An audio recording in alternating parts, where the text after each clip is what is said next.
Hi guys, welcome back to my channel. For those who know me, I'm Lawrence. I'm a junior doctor and a pharmacist working in the island of Malta. In this video, I'll be talking about traveling alone and the reasons for basically traveling overseas alone. Most of us live busy lives, most of us work busy jobs, whether you're a doctor, whether you're a pharmacist, whether you're in IT, an accountant, a software developer, etc, etc. Our schedules tend to be mostly tight. Therefore, when it comes to traveling alone, over the past year, I basically managed to travel to around 5 different places, and most of the time I did it solo, and I did it when I had mostly days off from my work. As I said before, most of us live busy and hectic lives. Therefore, taking time out from your job or taking time off from work can be rather difficult or even daunting, because most of us have tight schedules. We have to get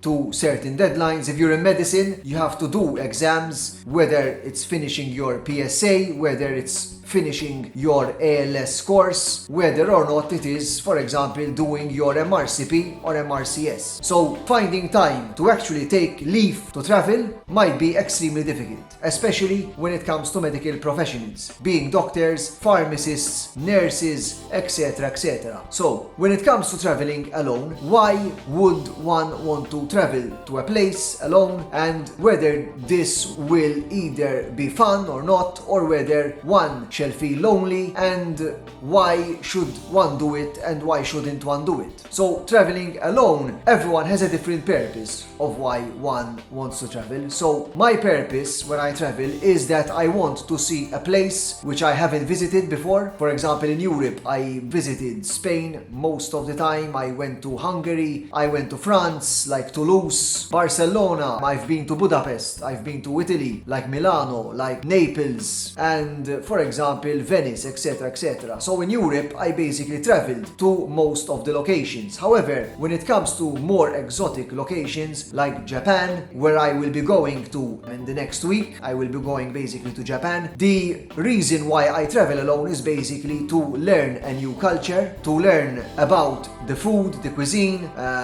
the architecture, the cities itself. Walking through a city like Paris or Barcelona can give you a sense of accomplishment in your life, because I mean, a city like Paris, the art speaks in the streets. So when you're walking down the roads in France, in Toulouse, for example, as well, the architecture of the place is very captivating. Therefore, sitting down in the main square, having a coffee and just soaking in basically the architecture creates a sense of fulfillment for me personally. Of course, there are other reasons for traveling. One, for example, would need a well-deserved break. I mean, after working 2 years or working more hectically, day in, day out, coming home late, sleeping in, missing out on opportunities, not meeting friends, etc. The need for travel might be a great call, and due to the tight schedule, unfortunately, you cannot really plan with friends, with family, etc. So sometimes when I have 2 or 3 days off in a week, I try to either travel rather than stay, for example, in Malta and just waste time watching Netflix or going to Gozo and just eating food, basically just spending time going out doing the mundane things. I tend to select the alternative option, which is basically booking a flight to a destination which might be cheap at the time. For example, using cheap low-cost airlines like Ryanair or Wizz Air, one can find cheap flights, for example, to Bulgaria, Sofia, Serbia. You can get cheap flights to Estonia, Tallinn, Riga, Lithuania, etc, and also Poland. These places offer a different environment compared to the island life environment, and they also offer a way to escape the daily routine. Therefore, the reason for me for traveling is basically exploring a new place and also learning a new culture and tasting some new cuisine, some new local wine, some new local food, etc, etc. When it comes to money during traveling and how I budget my money, well, basically, as I said before, I tend to pick the days when it is not peak season. Therefore, I avoid traveling in summer, I avoid traveling in Christmas, and I avoid basically traveling during peak feasts, because on those days most of the people will be traveling and the prices of flights might be more expensive than if you had to travel, for example, in February, in March, okay, in October, September, etc., etc.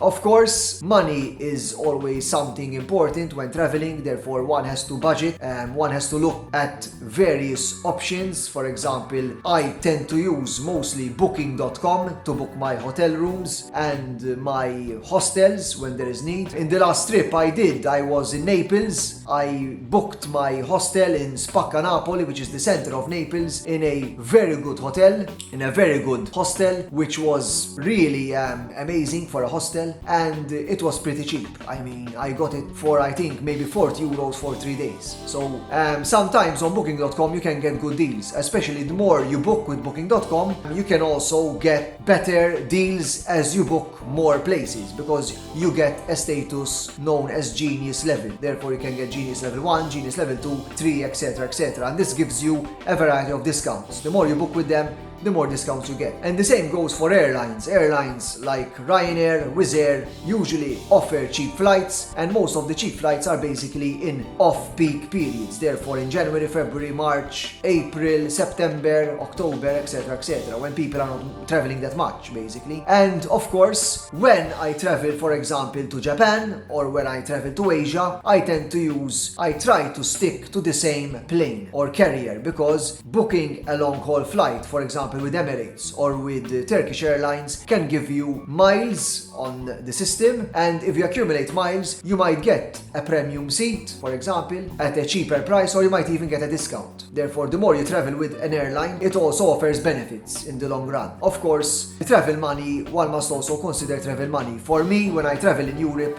I usually tend to use Revolut. Basically, Revolut is a very easy mobile banking system which allows me to transfer currencies when traveling, pay easily, and also extract money from ATMs when I need it. So Revolut is a card I personally use when I travel, rather than using the conventional banking cards, etc., etc., which of course saves you from the fees and saves you from the hassle of taking physical cash with you. And I think being in Europe and being located in Europe, Malta is very central, and this allows you, of course, to get a variety of trips per year. Malta is very close to Italy, therefore most of us tend to travel often to Italy, of course. We tend to go to France, which is also very close. Poland is also quite cheap to get to, and I mean, living in Malta, one of the advantages is that it gives you the opportunity to see Europe basically at a cheaper cost than if you had to be from the USA or from Australia or from some remote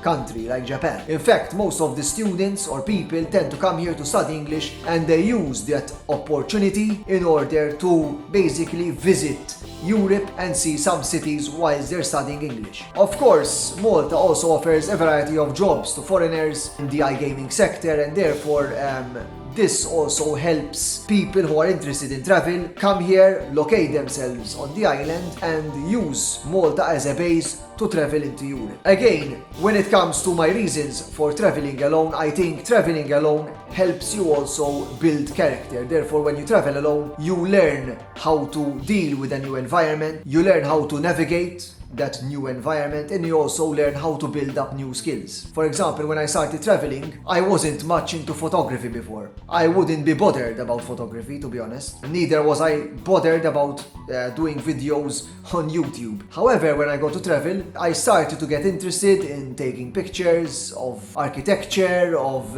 taking videos of, for example, the lake, or of my friends, people, etc. And this got me basically researching videography, cameras, YouTube, etc., etc. Therefore, traveling alone gives you the advantage that you have a lot of time by yourself to think and to do what you are really interested in doing. For example, you can go to a park, sit down, drink a tea or a coffee, and read, for example, about making videos. You can test the camera, shoot a video, edit it simply, and see how it goes. I mean, traveling gives you the opportunity to explore skills that you might not even know you have. And of course, with traveling comes the opportunity to meet people. Therefore, when I travel travel, I usually try to meet locals. I try to meet people, for example, from Japan, from Poland, from Italy, etc., etc. And when you meet locals and when you meet people, you get to make new friends rather than your classical home circle, and this gives you new perspectives and new ideas on life that might be limited